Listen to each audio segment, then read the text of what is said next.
Welcome to You, Me, Empathy, a safe place for leading with your heart. Hey, thanks for being here. You, Me, Empathy is the official podcast of the Feely Human Collective, a collaborative mental health community designed to empower each of us to grow our capacity for empathy, vulnerability, and emotional wayfinding. Just a friendly reminder that this podcast is for educational and entertainment purposes only and is not a substitute for medical advice, diagnosis, or treatment. No one is just a silly boy with a feely heart. You can support the show by leaving a review in Apple Podcasts, following us on social media at YouMe Empathy and Feely Human, and joining the Feely Human Collective community at feelyhuman.co. And now your host, Known Wells. Hello, Feely Humans. Welcome to another episode of You, Me, Empathy. My name is Known Wells, and this is episode 177 on the strength of the highly sensitive person. That's you. That's me. And that's also my guest, Alexandria Thibodeaux. Alexandria and I talk about growing up with scary dads, the power of self-reverence, discovering she was black in her 20s, the power and beauty in vulnerability, recognizing our truth, miserable jobs, not liking school, EMDR, the time she brought a knife to bed, and so much other stuff. We talk about internal and external racism, and like I said, lots of stuff gathered and talked about in this conversation with Alexandria. I really cherished it, really loved it. I think you'll love it too. Before we get to the episode, though, I wanted to remind you of a couple of things. First is that Treasures and Talismans is a new workshop for Feely Human that's coming May 20th at 11 a.m. Just have a few folks signed up so far, but would love to see more, truly. It's only $20. It's a 3-hour workshop about the meaning and message in the keepsakes we value. There will be some journaling, some breath work, and a whole lot of self-love. So if you're needing a little bit of self-love in your heart and your life right now, I highly recommend you check it out. Treasures and Talismans, check out feelyhuman.co for that. If you click on the little banner at the top, it'll take you to that page. But I will be there, and my friend Janet Elsbach is leading the workshop. Very excited about it. Again, you can learn more at feelyhuman.co. That's where you register and purchase the workshop, which is May 20th at 11 a.m. Pacific time. The other thing is for the rest of this month, so right now, for the rest of the month, it's 50% off the whole Feely Human shop. 50% off, except the workshops. Everything else is 50% off. Support me.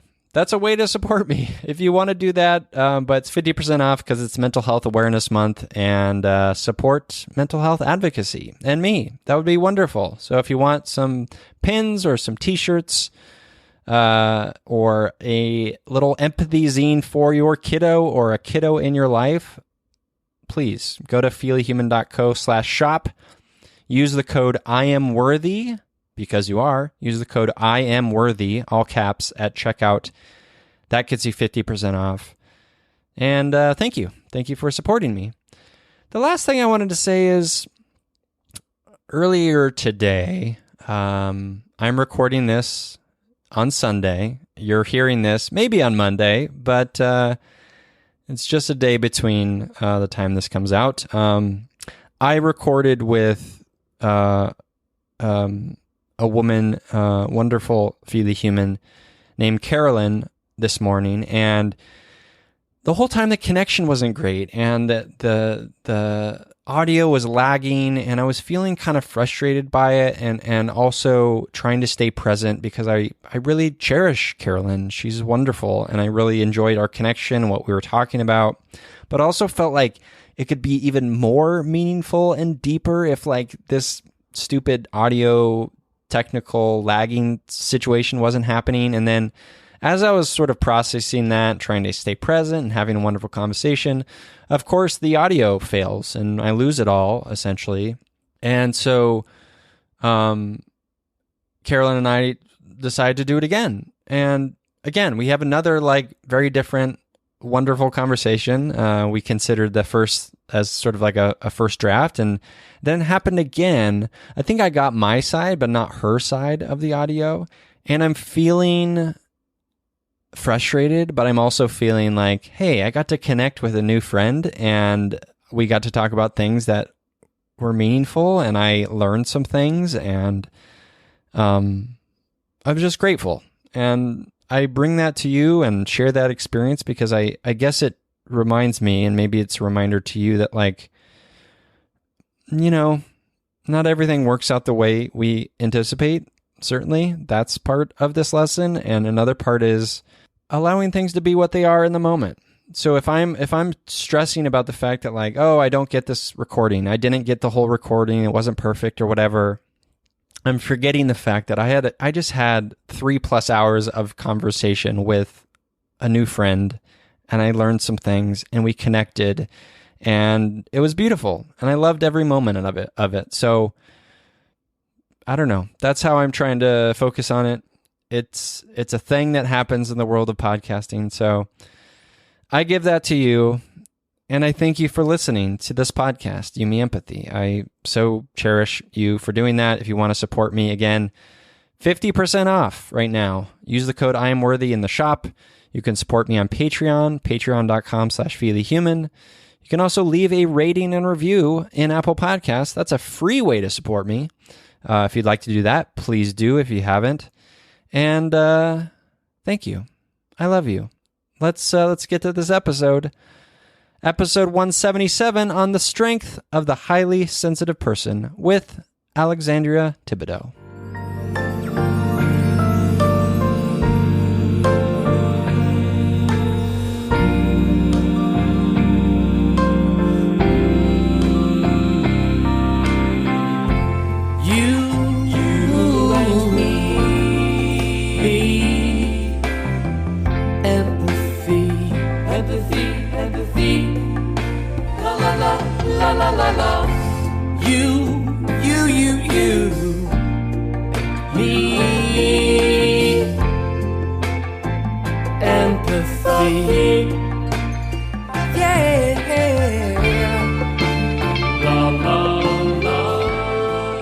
Welcome to You, Me, Empathy, the official podcast of the Feely Human Collective. On this show, we explore the struggles, the triumphs, the brights and the darks we face as humans trying to get by on this wondrous and overwhelming pale blue dot. The intent of You, Me, Empathy is to talk openly, without judgment, about our mental health, our neuroses, our shared anxieties and worries, to create a dialogue that is vulnerable and deeply human and empathetic, and to share that dialogue with others to inspire emotional and cognitive collaboration and insight so we can, hand in hand, break down the stigma that make us feel shame and guilt for struggling, for feeling our feelings, for being feely humans. You, Me, Empathy is a safe, friendly space designed to inspire the beauty in each of us.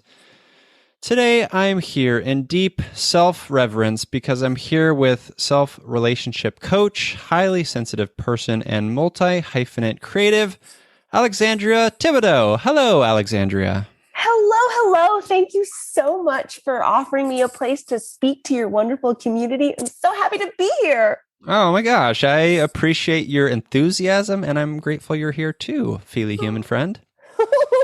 That gave me all the feels. So we always kick off the show with an emotional check-in. Alexandra, how are you feeling? How am I feeling? Thank you very much for asking. I am feeling a mix of overwhelm, and I'm going to call it positive overwhelm because it's overwhelm that is serving me. And I'm also feeling quite joyful. Wow. That's nice. Yeah, I'm feeling overwhelmed. That's common for me as a highly sensitive person. I'm usually in a perpetual, well, I'm not going to say that. I'm often in a state of overwhelm, and it's not always negative. Like right now, I'm overwhelmed because I'm excited. This is a wonderful opportunity. I get to connect with a feely human, and yeah, I'm buzzing right now, but it's a good buzzing. So I relate to that as a fellow HSP, highly sensitive person. How And I know for me, like you're right. It's like, it can be, multiple truths. Like it could be one part where I'm buzzing and this buzzing is sort of informing me and fueling me, but it also can be draining and maybe even distracting, right? Yes. How do you navigate those spaces? Thank you for asking. I love this question. So I navigate those spaces by doing a few things. One is by being very honest with myself and very honest and declarative and assertive with those I'm around. So, for example, right now, you asked me an honest question. How are you feeling? I gave you an honest answer. I didn't just say, oh, I'm feeling good. I'm feeling fine. I actually told you. And doing that, being honest about how I'm feeling in any given moment, physically and or emotionally, gives me this sense of freedom, and it allows me to exist in my full humanity, which then allows me to self-regulate. And like right now, I'm feeling more at ease. I'm feeling calmer, and that does feel nice. That feels regulating in my physical body. I'm not buzzing as much, and I think being able to actually declare that honestly to someone who I'm sharing a space with really, really helps. Yeah, I love that. That's well said. Thank you. There is a power in vulnerability, and there's also a power in just shedding the armor that we put up, right? You know, because we're ashamed, or we have fear, or we have insecurity. But the work is about, shedding some of that stuff and getting uncomfortable and knowing how to show up in the world just as we are, right? Exactly. Oh, that's beautifully said. Just as we are. Yes. Yes. But it's scary. It is scary. It's terrifying. It shouldn't be. It is, though. And the ones who choose to be vulnerable are such a model for protecting one's peace. I keep protecting my peace top of mind. And even though it can be scary to be vulnerable, and it can feel scary thinking about being vulnerable, and it can also feel scary to actually take action in being vulnerable. And at least for me, I feel this sense of peace when I'm vulnerable, because I stood in my truth. I stood in my innate nature. I was true to myself. And that feels wonderful. That almost feels electrifying. It does. Yeah. I've been there. Yeah. But cool. I mean, so let's back up a bit. What work have you done to get to a point where you're able to, like, even recognizing what your truth is? Ooh, beautiful. So that's going to be a layered answer. Yeah, please. Well, so I discovered that I am a highly sensitive person about 3 years ago. So when I was 27, I just turned 30. Okay. So for 27 years, I was not aware of this truly significant part of myself. And it really, not having that knowledge, not having that self-awareness and that self-understanding really kind of messed with me, specifically in the career and work arena. And, my bachelor's degree is in psychology. And my plan, since I was 16 years old, I felt so good about this plan. I was like, I'm going to be a marriage and family therapist. This is my calling. I'm ready. So I get to college and I'm on my high horse. I'm like, all right, I've got my major. All these other fools keep changing their major. Look at me. I know what I'm doing. And then, oh my goodness, reality check. Wow. I turned 20 and I decided to go vegan. I am no longer vegan. But I decided to go vegan, and that completely transformed my life. And so I said, at the worst possible time, senior year of college, I said, I don't want to be a therapist anymore. I no longer want to get a master's in this. I want to be a nutritionist. So I tried to pursue a career in nutrition for several years. And after that strife, realized it was not feasible for a number of reasons. And during all of this, my first job out of college, I was working as a teacher's assistant at an infant and toddler Montessori school. And I chose that role intentionally because I thought, okay, I'm going to be going to graduate school to become a therapist. I'm going to work with families. In this situation, in this role, I will be able to work with both children and families and help to facilitate like the cognitive and psychological development of these children. Like, this is perfect. Mm-hmm. So, but of course, at the time I graduated, I was like, oh no, this is no longer aligned. But I mean, I'm graduating and I need a job and need to make money. So I'm just going to stick with it. So I did this, and it was an amazing job in the sense that I learned a tremendous amount. Like learning about the Montessori method blew me away. I was unaware of it before. I gained so much knowledge and truly a lot of reverence for young human beings. Like, children are underestimated tremendously, and I wasn't aware. So it really was a growing opportunity. Also, I'm not a fan of children. And I learned that through that job. I was like, ooh, wow, no, this is not for me. This is not aligned. I don't want to do this. And, being around 12 toddlers for 8 hours a day, sometimes 10, it's just, no. So I was like, well, what do I do? I have a bachelor's in psych. Like, that's not going to get me any work. Like, what am I supposed to do? I don't have skills in anything else, but I have to get another job because this isn't aligned. And I'm making $10 an hour, which isn't even real money. That's like monopoly money. It's like fake. Like, that's not even real. And I'm like, I need to not do this. So I got in contact with an old friend from college. We had kind of drifted apart, but as that happens, but we got back together and I said, hey, what are you up to? Like, what are you doing for work? And she said, oh, I've got this job at this horrible place. I absolutely hate it, but I have benefits. I have 401k. I have, health insurance. And I work at a desk. And I'm like, cool. This sounds horrible, but it sounds like exactly what I need. I need a real adult job, like with a desk and benefits. So I got a job at a call center, which was horrendous. It's essentially a sweatshop, and I hated it since day one.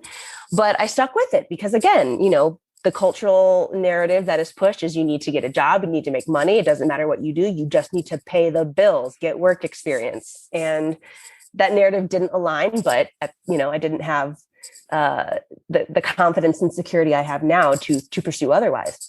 And so I stayed in this horrible job. I got a promotion a year later to basically a glorified customer service rep. It was still horrible. And then I thought to myself, okay, I am miserable every day. I'm in an extreme state of anxiety and depression every day because this is not aligned. The working conditions are so intense. I'm timed with how long I go to the restroom. Like, I cannot exist in this reality. This is too much.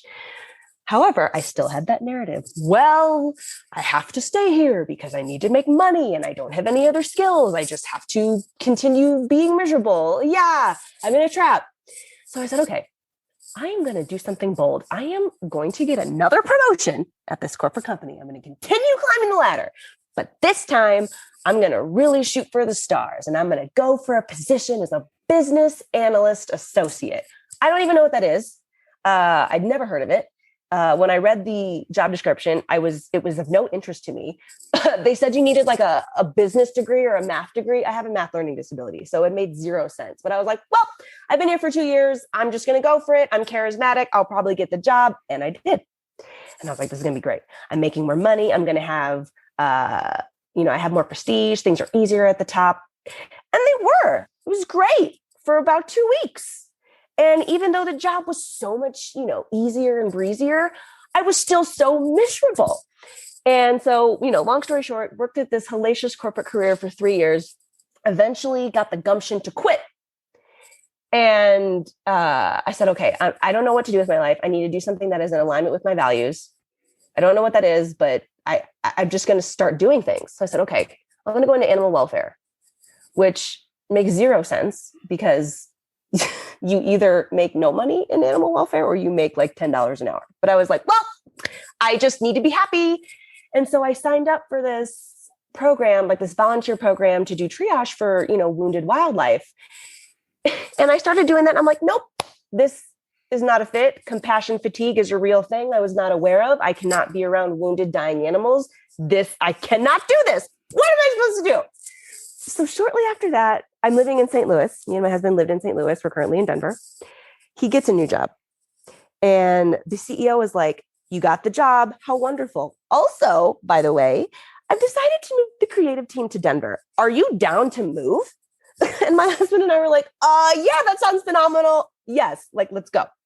So I told my husband, I said, John, I am never getting a traditional job ever again. I'm not doing it. I can't handle it emotionally or physically. It makes me miserable. It depletes my mental health. It drastically impedes my quality of life. I'm not doing it.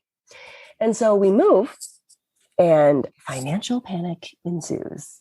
Oh my goodness. I'm like, well, okay. It's a lot more expensive to live in Denver than it is in St. Louis. We have bills and this is reality. Oh no.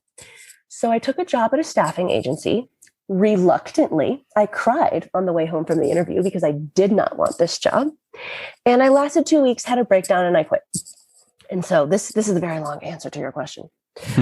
I was on the phone with my friend and I said, what's wrong with me? Like, what actually is wrong with me? I'm crazy. Like, nobody likes their job, but everyone finds a way to just deal with it. Everyone finds ways to manage and just get through it. But I literally cannot. I physically, psychologically, emotionally, I cannot do this. Like, I'm crazy. And she said, you're not crazy. You're just highly sensitive. And this completely blew my mind. It resonated so deeply because here's why. I had always known I'm a sensitive person. That wasn't news to me. But when I heard the word highly in front of it, I was like, okay, this sounds like an actual real thing. So I consulted the oracle, that is Google, and discovered, oh, wow, this actually is a thing. This is a physiological genetic trait that affects 1 in 5 people. So that's 15 to 20% of the population. So I process and respond to the world different than 85% of the rest of the world. And it just completely shook me. And I felt so validated and affirmed in who I am and in my experiences and in my feelings and emotions and everything.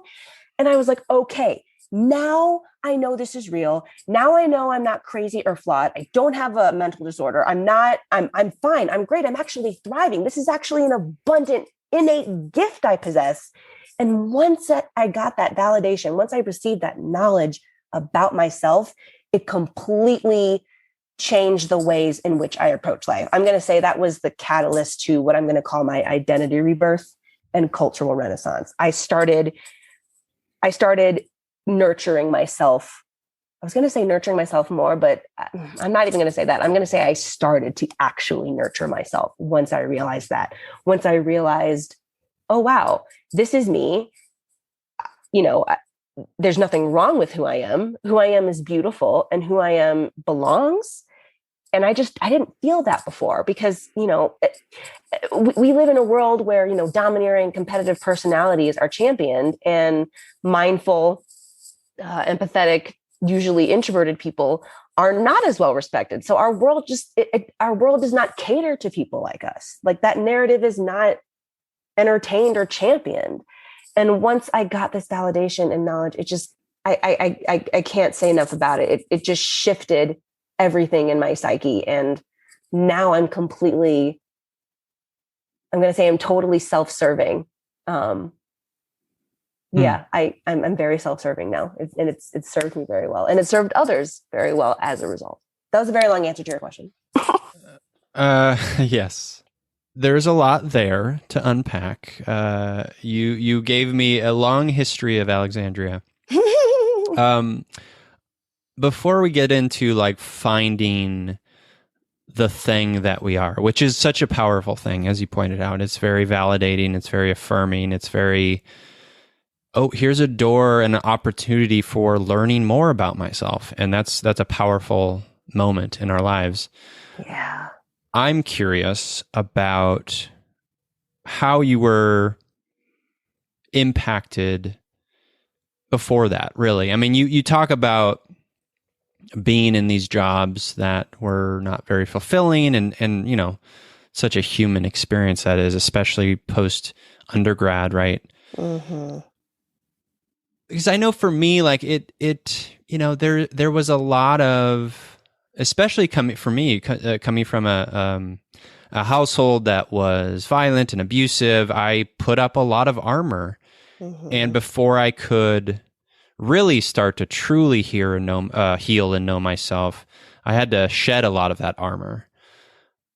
I'm wondering for you, how I mean, were you holding on to things from your childhood? Were you holding on to narratives or armor, or did that play a role? Yes and no. So I also grew up in a very abusive, toxic household. And I also grew up in a Catholic household. And I knew from a very young age, probably like in kindergarten, I knew that my family was not normal. I knew that my family was dangerous. I knew that my house was dangerous. And I knew that this was not okay. I was well aware of that. And was there a specific moment where you realized that, or was just a confluence of many moments? That's a great question. The earliest memory I can remember was in kindergarten. And I remember seeing my parents arguing and fighting, which was really mainly my abusive father, screaming and verbally abusing my mom.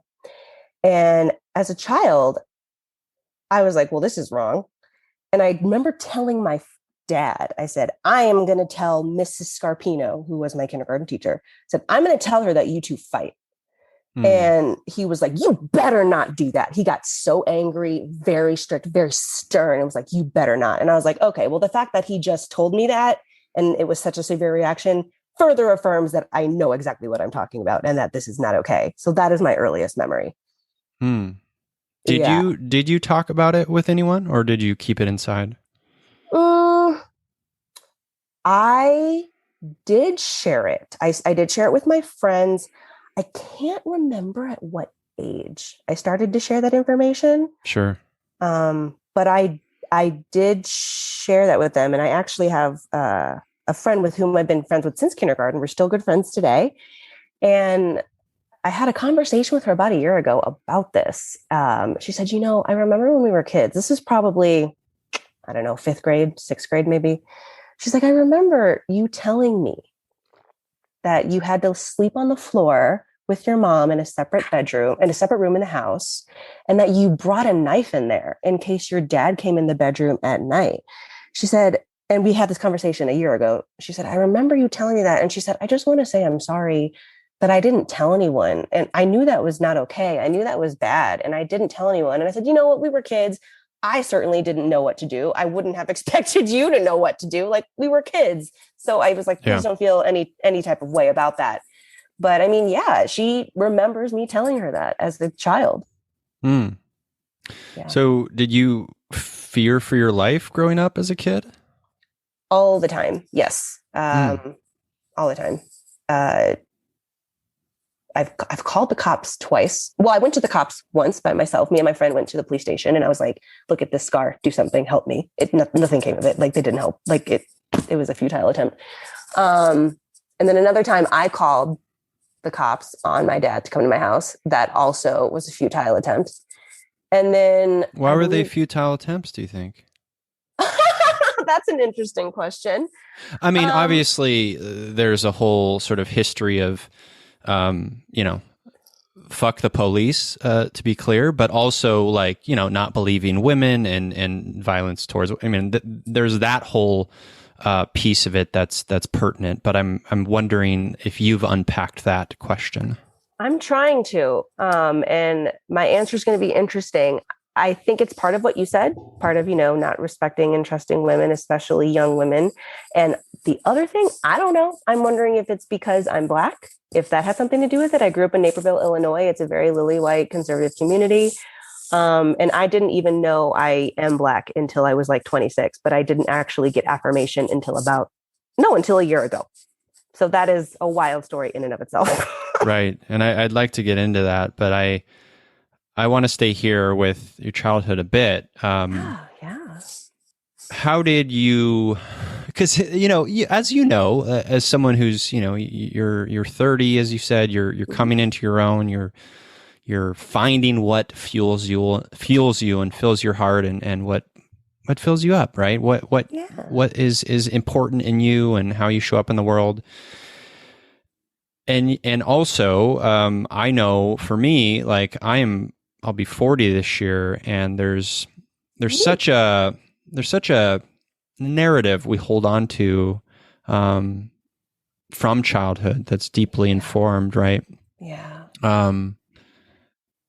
and the fact of safety, right? And safety being such a crucial part of childhood, and that feeling we get from our parents, like to not feel safe is, I think, the ultimate disservice we can do to each other.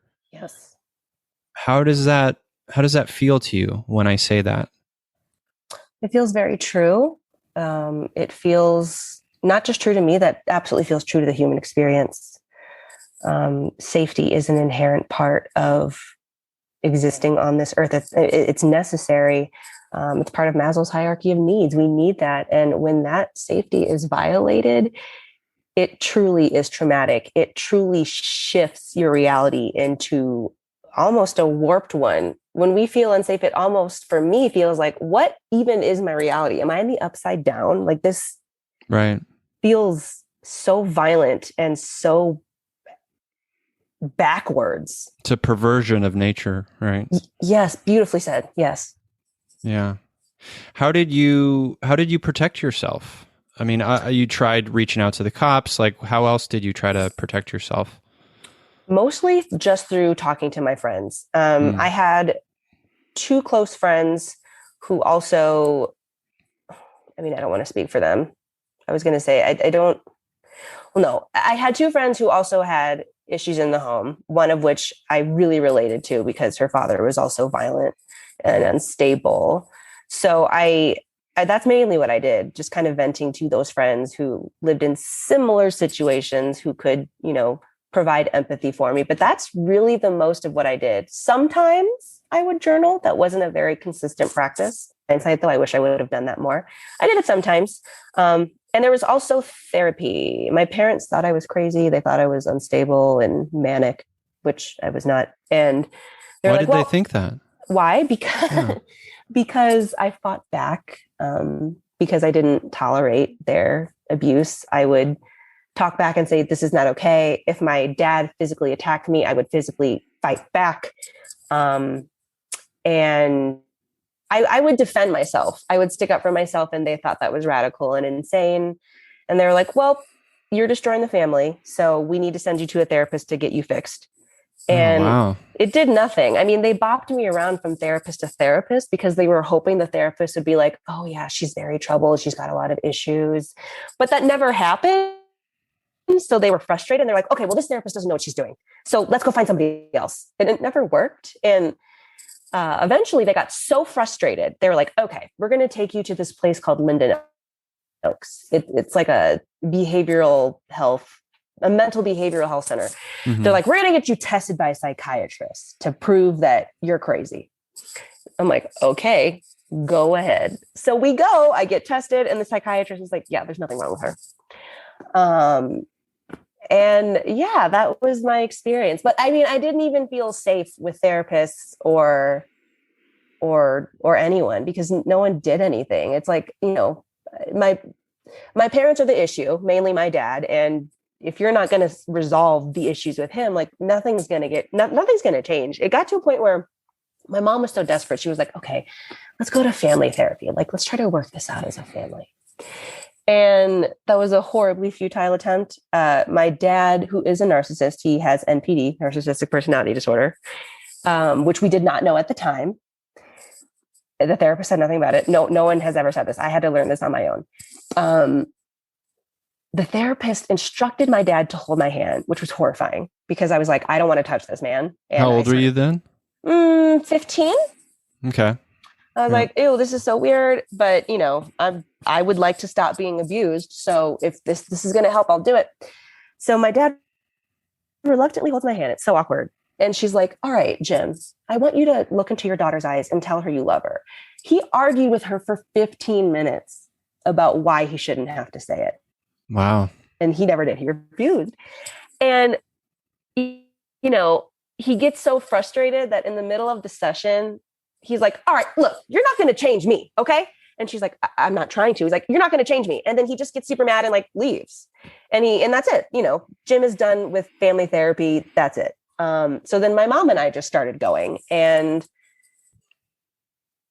that didn't do anything either, because we lived in a narcissistic home and we lived in that narcissistic triangle. And it's just like, Jim is the problem. He's the source. And this is just going nowhere if he's not part of the picture. So yeah, I had no alliance or support or advocacy.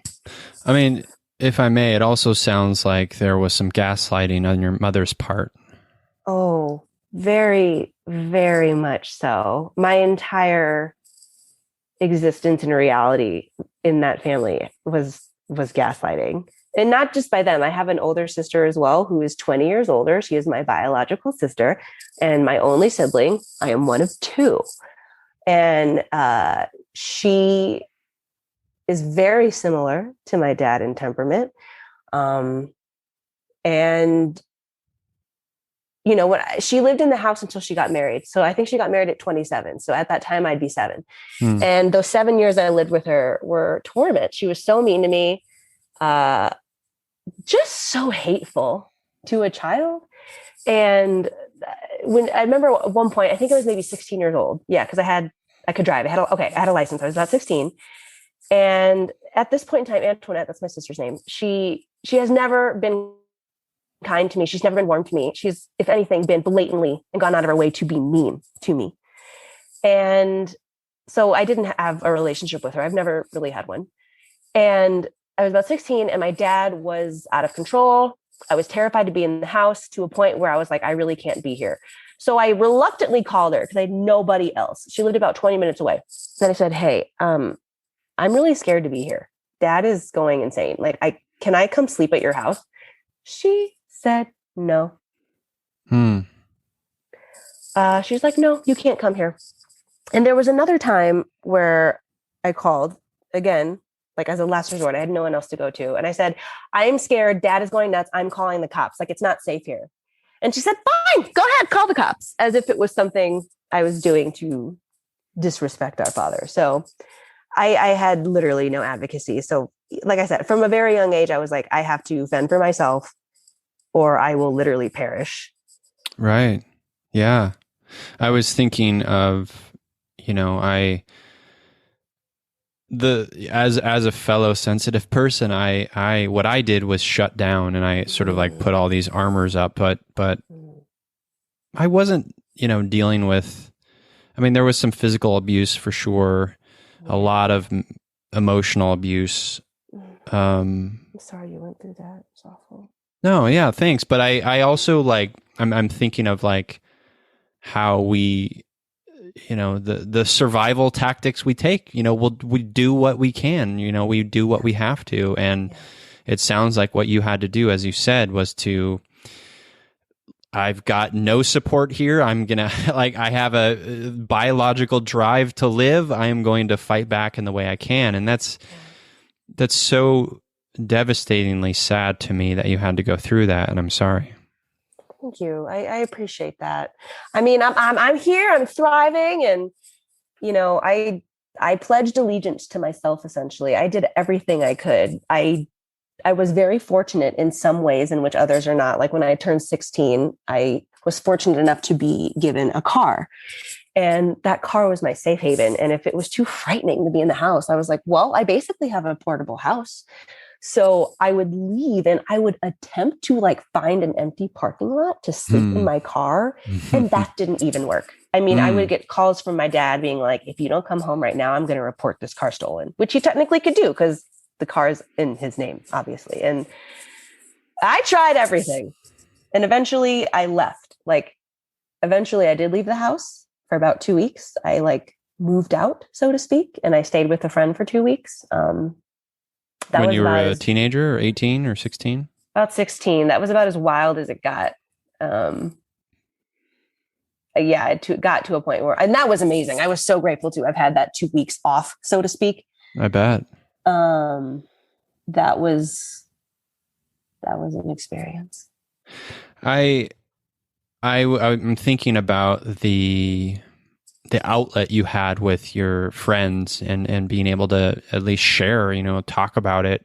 That needs to go, that need not go unnoticed because it's such a powerful thing, having just an outlet, being able to just talk about it, even if, At that age, people can't really understand or don't have the emotional capacity to understand. Yeah. I'm grateful you had that, at least a little outlet.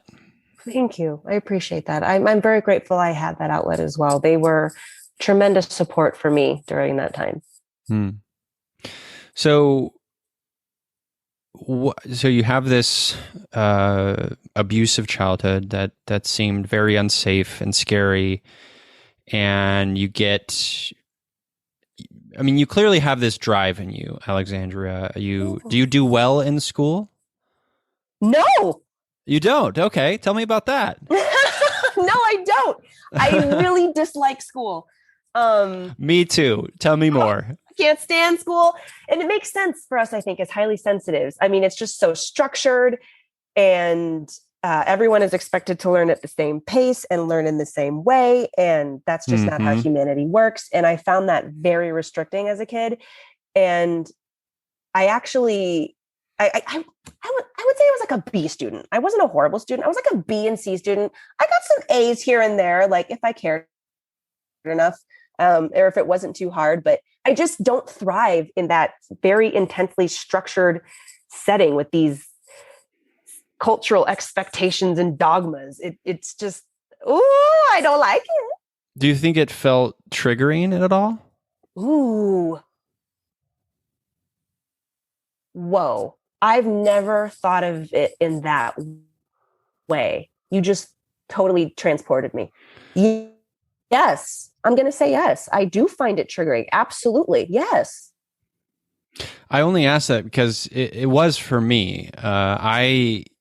School was hard for me. I mean, I did fine, B's, some C's, some A's, but to your point, I felt alone a lot of the time. I felt like even into college, I was like, this guy's ideas are dumb or out there, or like, no, like even, I got an English literature degree, even in like the purely subjective world of English literature. My ideas were like too out there, and I felt isolated.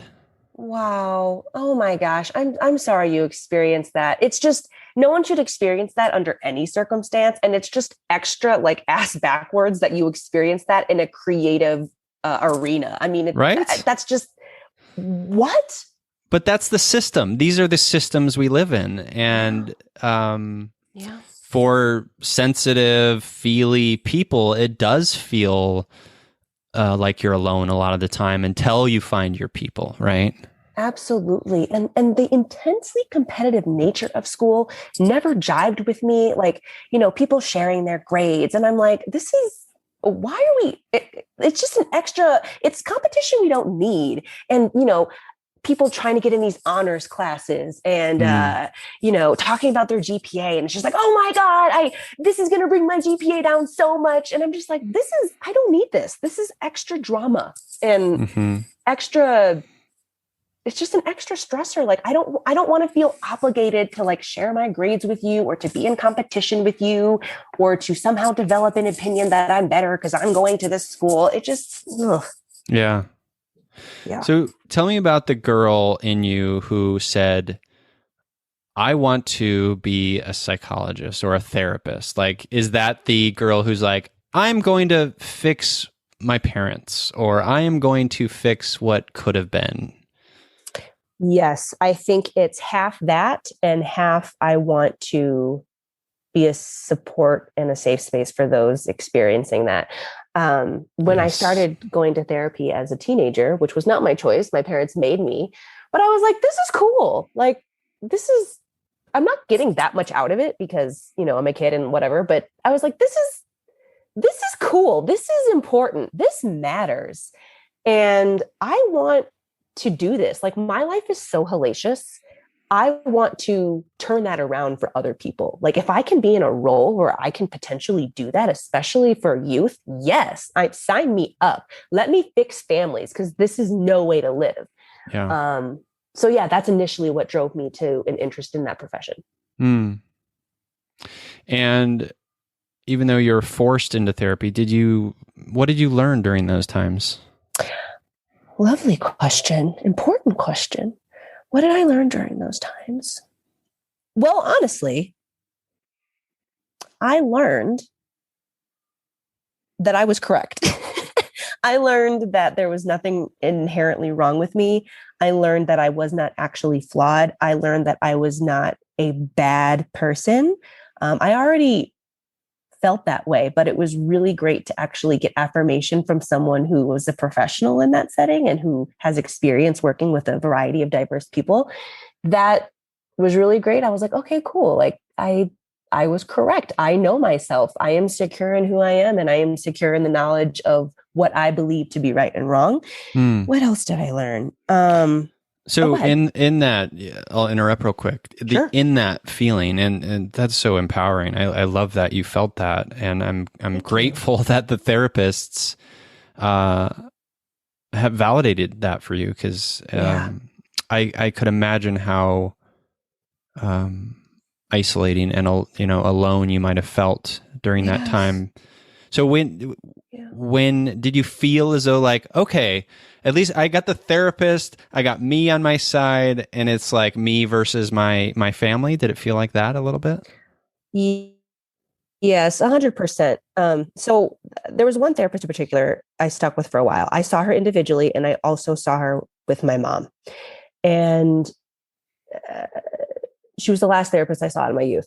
So at one point, the therapist was like, okay, I know I've just been seeing you. And if my mom was there, she was like, I know I've just been seeing you too.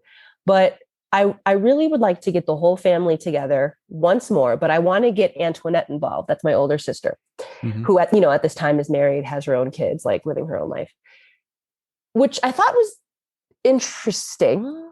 But, my mom and I agreed. And that was horrendous. That was horrible. That was so traumatic. So essentially, we all sat in this room in a circle, and for an hour, all three of them, my parents and my sister, attacked me verbally, said how horrible I was, how terrible I was. What did they say? Like, I hearing your story and listening to you now, it feels like they're out of their minds. They are. I mean, they absolutely are. My dad has NPD. I'm pretty sure Antoinette does. My mom has a number of psychological issues. So they're definitely a broken family. But anyway, they would say things like, she talks back. She is too opinionated. She is out of control because she gets in these fights with mom. My mom and I would get in like horrendous verbal altercations, never physical. Well, wait, I think maybe one time I did push her. I think I was told when I pushed her, but horrendous. I mean, just so violent. And, I know she talked to Antoinette about that, and Antoinette would say those things, and just that I'm ungrateful. And, my parents have done everything they can to show me that they love me. And I'm so ungrateful. They send me to private Catholic school, the best education. They bought me a car, they buy me all these That's things. Conditional love right there. 100%. They believe because they bought me things that equates to love. It was so horrible. And so the next week after that horrible session where I just sat there and cried, I didn't even talk. My mom and I are with the therapist, and the therapist is like, Barbara, all three of you attacked her. And my mom was like, no, we didn't.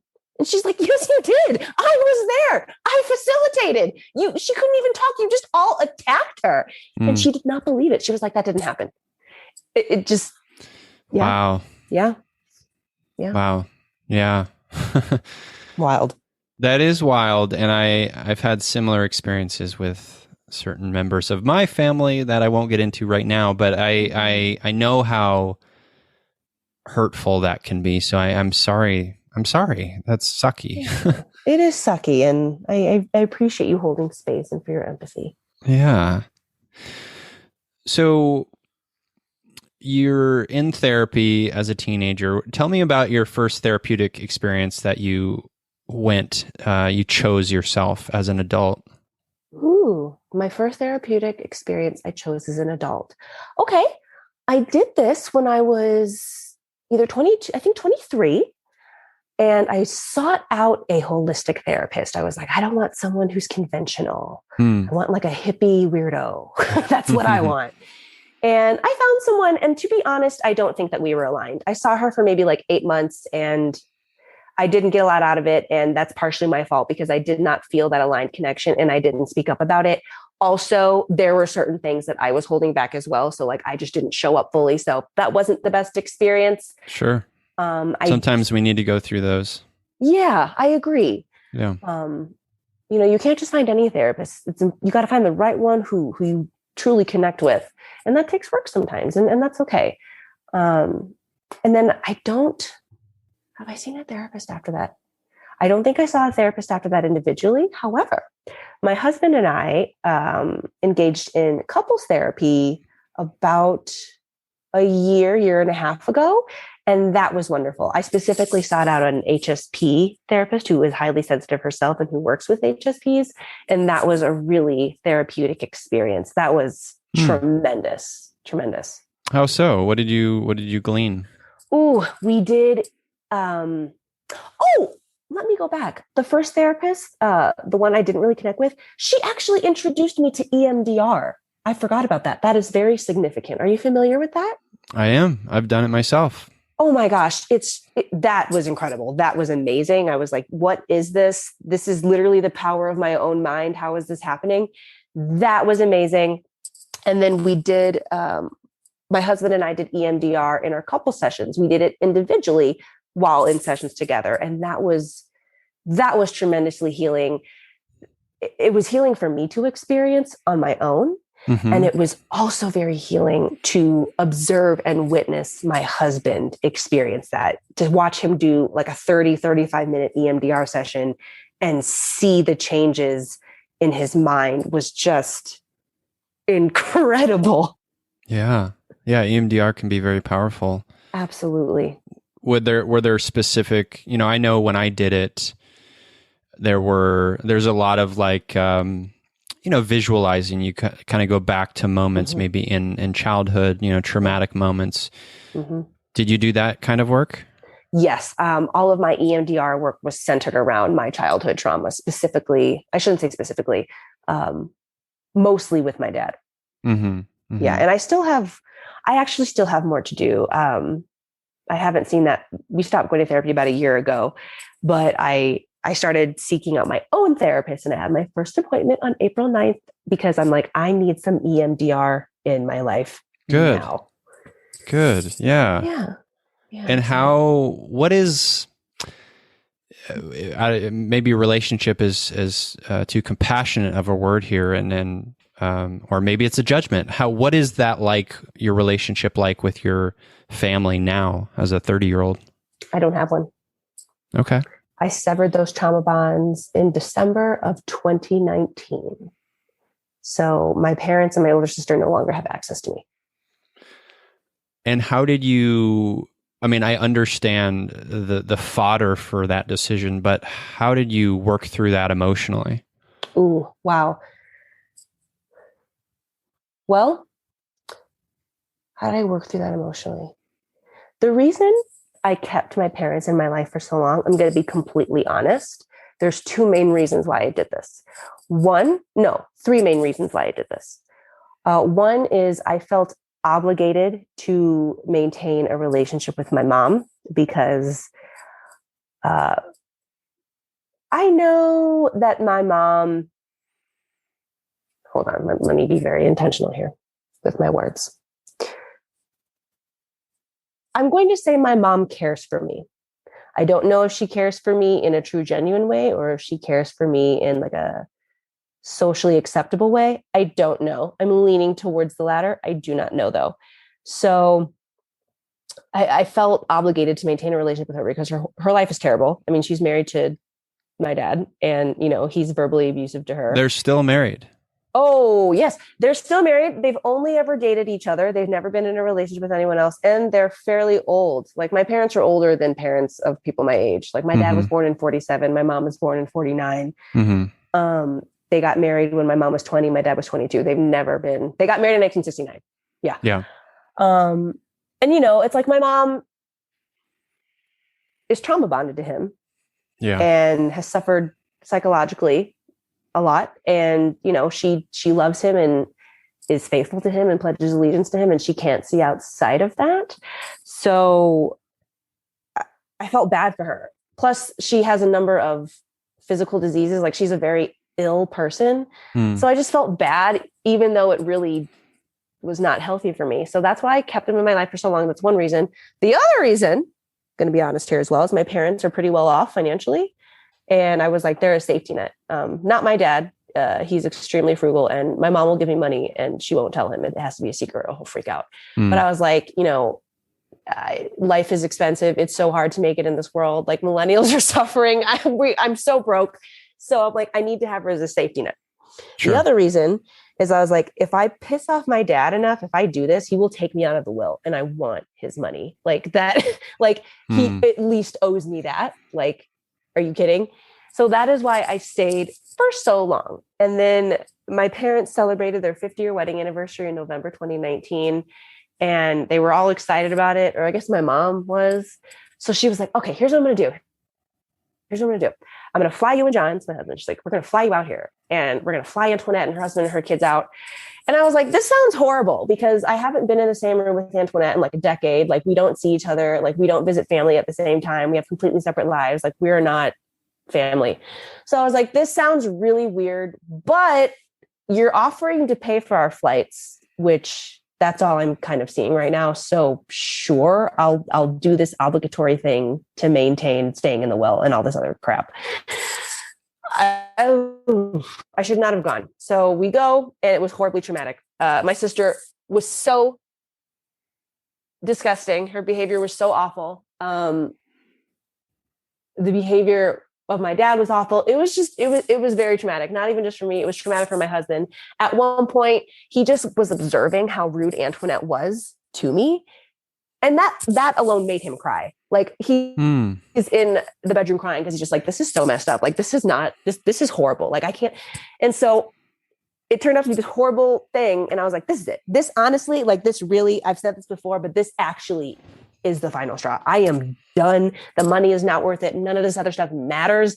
This is killing me. It is not doing our relationship any good. I'm done. And so when I got back home, this is around Thanksgiving, in December, the following month, I told my mom, I sent her a text, basically like a goodbye letter. It was very long. And I was like, I can't do this. Wow. And I'm so happy. I wish I would have done it earlier. I mean, when I was a kid, I used to pray for my parents to get divorced. Like, I wanted that so bad. I was like, get this man out of here. And now I've divorced myself from them. And it's been so great. I don't want to say I regret not doing it sooner, because I feel like I'm right on time. Everything I do is right on time because it's my process. Yeah, absolutely. But I wish I had done it earlier. Sure. No, I get that. Yeah. And I appreciate the honesty. It's hard, the familial sort of ties are hard to break sometimes, because as you know, there's such a cultural baggage thing when it comes to family, and there's such a and then there's the support, maybe financial, maybe whatever it is, it's comfort. Like, we comfort the things that hurt us, right? Even because it's what we know, and it's scary to say no to that, but it's so beautiful and honoring and courageous, and I'm glad you made that decision. It sounds like the right one for you. Thank you. I appreciate that. I'm so happy. I'm very, very content with this choice. Now, you said you're going to be going back to EMDR therapy. Yes. Yeah. That's exciting. Yes. I encourage that in you. That's wonderful. Thank you. Because these are big things, right? Like, you being separated from your family is a huge step, especially a family that is steeped in narcissism. Yes. Right? Because that their narrative now is Alexandria is wrong. Alexandria doesn't get it. Alexandria is terrible. All these awful things that are just not based in reality. Right. Yeah. It's strange. And I'm learning more and more about the narcissist as this goes on. And there have definitely been very strange, very bizarre, very like cryptic ways in which Jim has tried to contact me. Like one of the weirdest things. So we have I'm from Naperville, Illinois, and my parents and I moved to Houston when I was 18. So when I graduated high school. So that house was on the market in 2009 in Naperville. They just sold it, I think, a few months ago. Like that house has been on the market forever. Wow. And I got the strangest email. Oh my God. I have my dad's email and my sister and my mom's blocked, so they can't email me. However, he found a way. I was tagged, I was CC'd on this email with like realtors and lawyers about selling this house. Huh. And I think I think my sister may have bought it, which is bizarre. I can't even process that. What? But she was on the email and like these like the realtors were like, Antoinette, please contact the lawyers to get the keys for this house. And I'm like, why am I on this? This is so weird. And it's just a way to, can try to control me. It's so bizarre. It's so strange. Yeah. It's all an enmeshed mess. Yes. So you mentioned before the identity piece of your story, and this is fascinating to me because well, I'll just let you speak to it. Like how did you find out that you were Black, and where did that come from, and how are you feeling about that? Well, I love that I know this about myself now, because the more I know about myself, the more I revere myself, and the more I can use my innate skills to serve myself. So I feel so empowered in this knowledge. So I am a Creole, and a lot of people don't know what that means. So Creoles are Black people. They're not mixed. They are Black. Like I am a full-fledged Black person. Creoles are birthed from from Louisiana, really. Yeah. From slavery. We are a mix of African descent, European descent, and Native American descent. Oftentimes there's Caribbean descent mixed in there as well, and Spanish. It's a hodgepodge, but it's pretty exclusive to the Louisiana area. And that is what I am, which is why I have a lighter complexion. And so my parents grew up in Louisiana. They grew up in Southern Louisiana. They grew up in New Orleans area. Actually, they didn't grow up in New Orleans. They grew up like in the country. And during Jim Crow South. My dad was born in 47, mom born in 49. So that is like prime time Jim Crow South. And they have honestly never talked about it. And growing up, I didn't care to ask because I was racist and didn't care about Black people or Black culture. So I didn't ask, but I know that was salacious. I don't have to ask to know that. And they wanted to completely eradicate themselves from that reality and from that narrative. So once they got out of there, they have made it a point to live in like the whitest areas, like live in Vermont, live in Aurora, Colorado. Well, live in Denver, live in all these places where there's literally no diversity, which is why I grew up in Naperville, Illinois. It's like all white people, rich white people, conservative rich white people, which is exactly what they want. And so I grew up surrounded by whiteness. And in the house, my parents were like, they raised me to demonize Black people and anything related to Black culture. They raised me to be racist, and I was against literally myself and my people. Yes. What would they do as an example? Well, I'll tell you. So they wouldn't allow me to watch Black TV shows like The Proud Family on Disney Channel. They didn't want me to watch Sister Sister because, they don't want me to intake Black material. I mean, I did it anyway, because I'm like, I'm going to watch this. This is crazy. If you tell me not to do something, I'm going to do it. But they did not like that. They absolutely forbid me to date anyone Black. Not that I would have had an opportunity to do that anyway, because I grew up in Naperville and went to private school. So I was literally the only Black person in every school I've ever gone to, but I didn't know that because I thought I was white. It's bizarre. So, and they would just say racist things in the house. My dad was constantly making racist comments like all the time. It was so normal in my house. And I would ask questions, obviously, like, okay, why are we darker? Like, I don't look like my friends at school. Like, why do we look this way? Why is my hair different?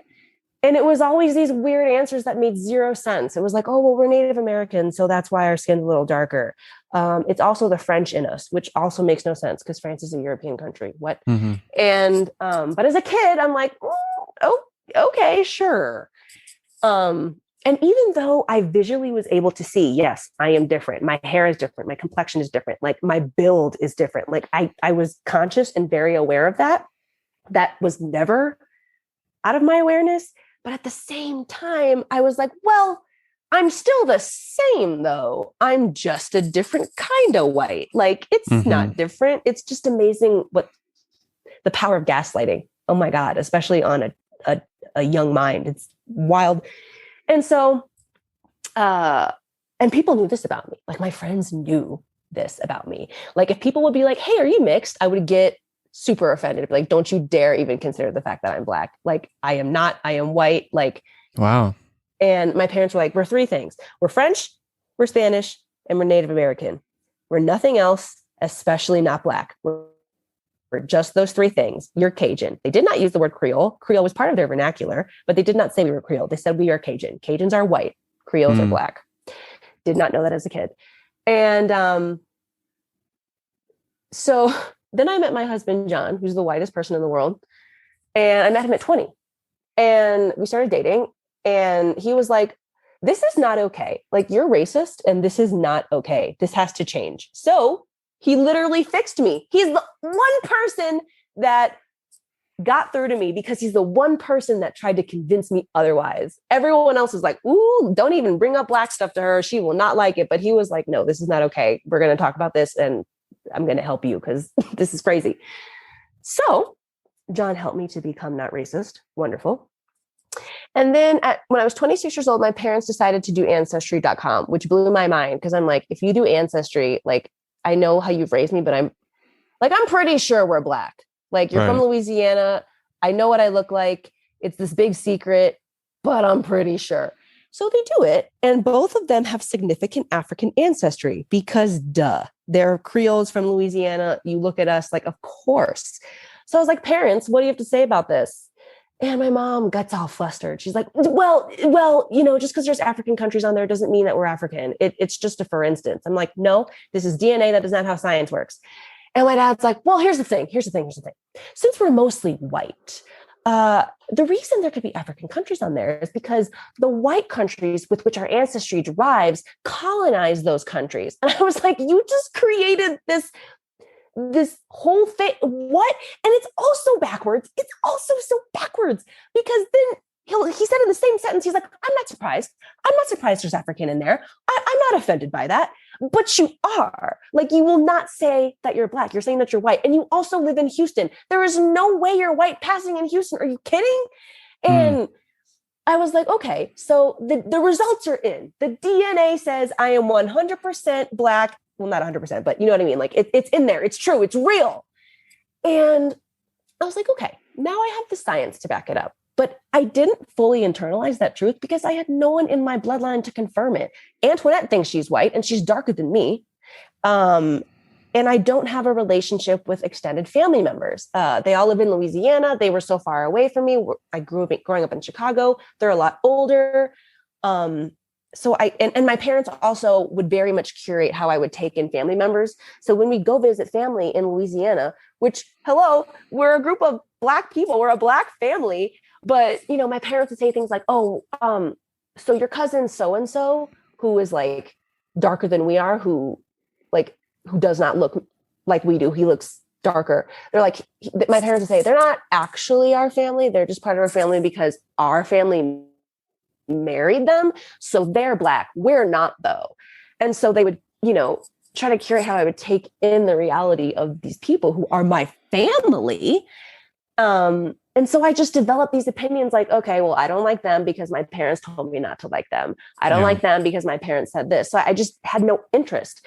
And so what really did it for me is in November 2019, the same month that I went to go visit my parents for their 50th anniversary and everything was horrible. I said, hey, John, like right before we went to the trip, I said, let's start watching Blackish. Like, people like that show. I've never watched it. Like, we need a new show. Let's try it out. Oh my God. This was it. This was everything. Mm. As we're watching this show, with every episode, my jaw is to the floor.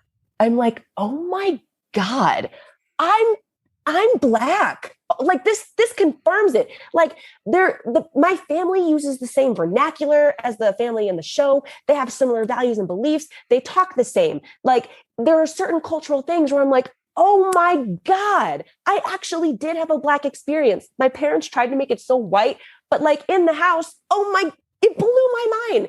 And what really did it, so the main character, the dad, the husband, Dre, he mentions his cousin named Junebug. And I'm like, oh my God, I'm about to pass out. What?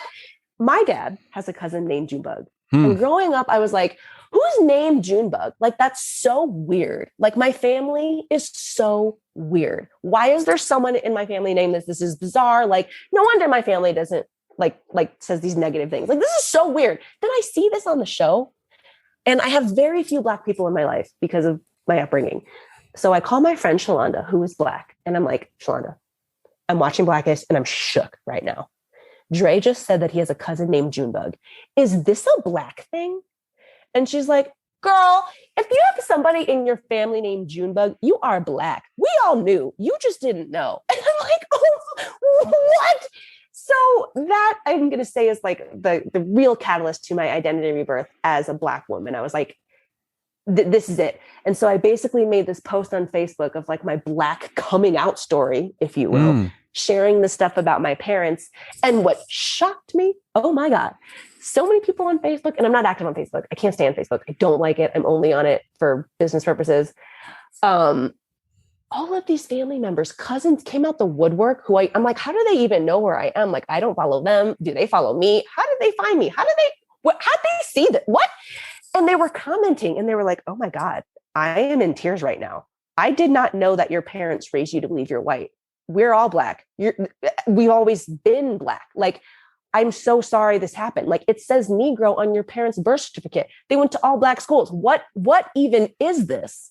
My birth certificate says white, by the way, and my parents wear that as like a badge of honor. So now that I actually got familial confirmation, like, yes, this is who we are. This is who we've always been. We're loud and proud about it. That is what really finalized it for me. I'm like, okay, I'm Black and I'm sharing with the world. I'm like, my family is championing me in our truth and in our identity. And this is what I've always needed. And I am so here for this. Wow. That's, it's kind of shocking, but I'd imagine it exists and has existed, and it's probably a lot more common than we think. But I've just never heard anyone talk about it. So so explicitly. It's such a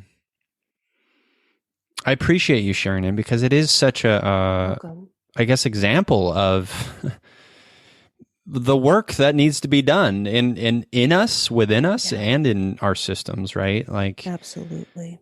And we're all, I guess, part of it, right? Like it can exist in all of us, even a Black woman who was told she was white, which is, God, I'm not even white passing. Like, if you look at a photo of me, I'm not even white passing. It's just, it's so weird. It's wild. But I believed it. I believed the lie. And I was like, and now I look back at, photographs of me and my husband. He's a white dude with freckles and a red beard. And I look at pictures of us together and I'm like, what the hell was I thinking? This is clearly a Black woman and a white man. Like, it's, wow. But you see what you want to see. It's gaslighting's wild. The narratives we tell ourselves and are told are powerful, right? And to think maybe otherwise for you might have been violence, right? Might have been scary, might have, whatever, might have like broken the mold of what your narcissistic father needed you to believe, right? Yes, absolutely. And everyone knew. Like my friends were like, yeah, we all knew you were the Black kid in the school. And I'm like, are you serious? Like, or my childhood neighbor was like, of course I knew you were Black. You're the only family in Naperville, Illinois, who's making like traditional gumbo. Like, Yeah. yeah. And everyone's like, yeah, of course we knew. Even my husband was like, yeah, I've known you're Black. Like, that's never been a question. And I'm just getting around to it. Wow. I'm so curious about what those initial conversations with your husband, or I guess boyfriend at the time, were in regards to this stuff. Like, how did he allow you to see that? He allowed me to see it by, honestly, teaching me about ignorance. Like, I grew up in a house that was fueled off of ignorance. So it was so normal to me. Mm.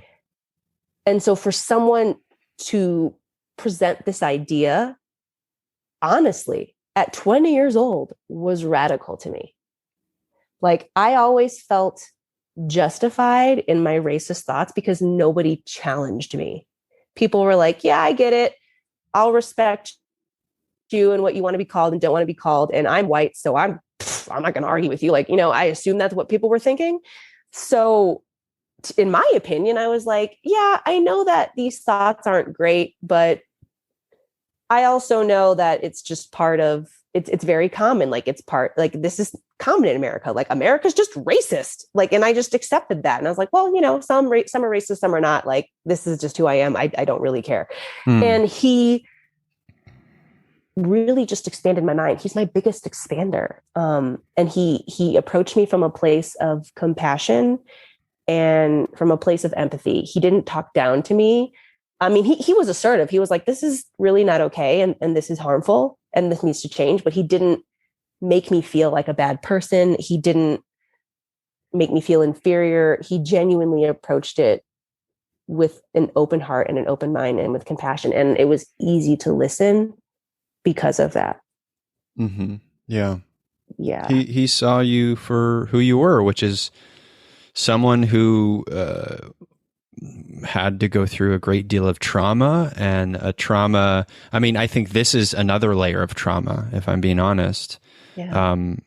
It's a silencing of self, really. Yes. Right. And so having that and allowing this person to be a true mirror for your true self is a beautiful thing. So yay. Yeah. I'm extremely grateful. I mean, yeah, extremely grateful. Speaking of that, gratitude and that the bond you have with your husband, there's something that you talk about, which is self-reverence. I mentioned at the top. Yeah. What is that about for you? Why self-reverence? Because self-reverence is the foundation for personal thriving. And when we personally thrive, we are able to abundantly serve others. I believe that it is necessary to prioritize nurturing the self first, because that's where we learn true love. And true love knows true empathy. And, to revere, the definition of reverence is to deeply admire and deeply respect someone or something. And that notion, that concept is so common in most of our cultures and societies. Celebrity culture is a perfect example. Celebrities are revered, and it's not even just them. It's all kinds of people. It's famous people.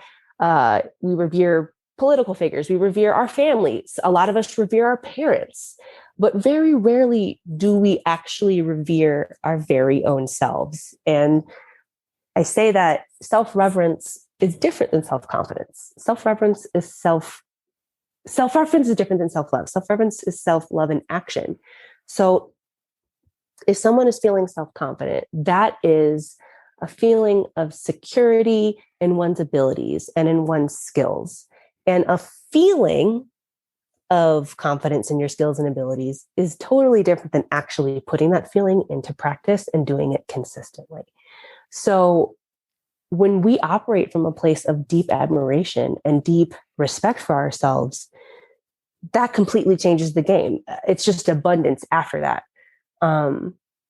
Because every individual on this earth has experienced trauma, and we will experience it again. It's part of the human condition. It's part of nature. And the fact that human beings are able to have been able to overcome their personal trauma and are able to continue doing so, that in and of itself warrants deep admiration and deep respect for the self. And when we own that, when we harness that, it allows us to operate from a place of fierce intuition and unwavering self-respect and complete authenticity. And when we do that, then our cup is full, because we can't serve others from a place of overflow if our cup isn't full. And that is how we create a full cup. Sure. Yeah, no, I agree with that. We have to go inward before we go outward, right? Yeah. Yeah. So what does that look like for you? What is that action, like this deep respect and admiration and love for self in action? What does that mean for you? To me, that means pledging allegiance to the self. And what that means is I keep protecting my peace top of mind. I keep being self-serving top of mind. And which by the way, self-serving is being different than selfish. So to be self-serving means to put your welfare and your personal welfare and interests first. To be selfish means to put your personal profit and pleasure first without the consideration of others. So our personal welfare is our quality of life. It's our physical and mental and emotional well-being.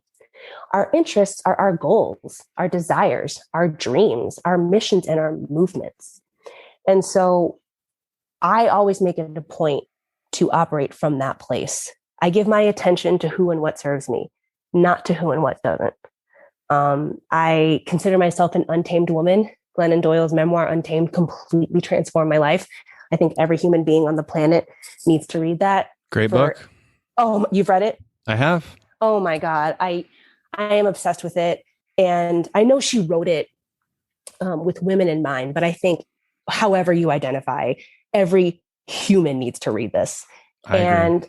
Oh, I'm so glad you agree. Oh my God. I could talk about that for like hours on end. Anyway, I consider myself untamed. I pledge allegiance to the self, and I uphold my boundaries. I honor my boundaries, and I do it consistently. And I do it without guilt or shame. I'm very assertive. I'm very declarative. And when I am assertive, I do approach it from a place of grace and kindness. I'm still assertive though. And I know as a woman, and especially as a Black woman, that rubs a lot of people the wrong way. And I'm okay with that, because this is how we move the needle. This is how we progress human society. Agreed. And how is that you holding that position for yourself, which is a beautiful one? How does that operate within your partnership with your husband? Thank you for asking that. It operates beautifully. My husband, John, is a very emotionally intelligent person. I think we're both emotionally intelligent beings, and we provide a really great balance for one another. He is a teacher for me, and I am a teacher for him. So a lot of the practices and modalities and methods we use to self-regulate and to co-regulate with each other are based on what we are sharing, based on sharing. We talk a lot. I mean, we're constantly sharing how we're feeling in any given moment, physically and emotionally. I mean, that's a regular check-in that we do throughout the day. And he's highly sensitive as well. So this really jives with him. Nice. Yeah. So that's really where it comes from. We communicate a lot. I laughed at one point. I thought it was really funny. I think Glennon Doyle, I don't know if it was in her book Untamed or if she like tweeted this or something. I think it was in her book, but she was like, being in a relationship with a woman, we talk so much. There's so much communication. And I'm like, I kind of feel like that's what my marriage is, even though John is a man. And I love that. We're constantly in communication with how we feel. That's good, because, thinking about thinking about the things that we strive for and the things that we're proud of ourselves in, the thing that I am sort of constantly aware of is like the fact that those things can change, right? Yes. And we have to learn to communicate those changes, right? And also like figure out the mess of change and what that looks like. Because, I think, there is a lot of, I think